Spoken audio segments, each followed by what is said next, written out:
তো বন্ধু আজ ভাত কি খালু? হ্যাঁ আমি আজকে ভাত খেয়েছি গরুর মাংস, হ্যাঁ ব্রয়লার মাংস, ও আচ্ছা, আরো আছে অনেক মাংস, কিন্তু সেগুলো বললাম না।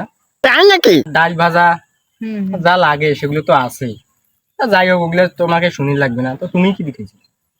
বন্ধু আজ তোমার ভাত নাই রে, হুম। পন্তা খাই না ওই মূলের শাক দিয়ে। ও শিট। যাই হোক, কি একটা গন্ধ করতেছে। আচ্ছা বন্ধু, তুই কি পা দিছিস? না বন্ধু, আচ্ছা বন্ধু, তুই কি পা না দিছিস? না না না, এই কাম করলো কি? তোরা ছাড়া তো এখানে কেউ নাই। দেখ না, ধ্যাৎ, এত গন্ধ হয় তোদের পাতনের।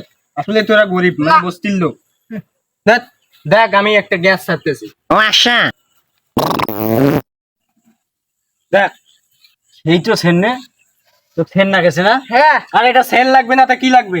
তোদের মতো গরিব আমি যে গন্ধ করবে? আমি এসির বড় লোক, ধনী। তোরটা বোঝা গ্যাস, লাগবে তো, এটা তোরটা গ্যাস, গ্যাস, এটা গ্যাস। আর গরিব মানুষেরটা পাদন। বাদন অবশ্যই। আরে আমি তো ভুলেই গেছি যে এইরকম গরিব লোকের সাথে আমি মেলামেশা করতেছি। থাকো এখানে। মোরে ভুল হয়েছে তোর নেন বড় লোকের সাথে মিশে। গরিবের ঘরে গরিব, তার বস্তি, তার ছাদ।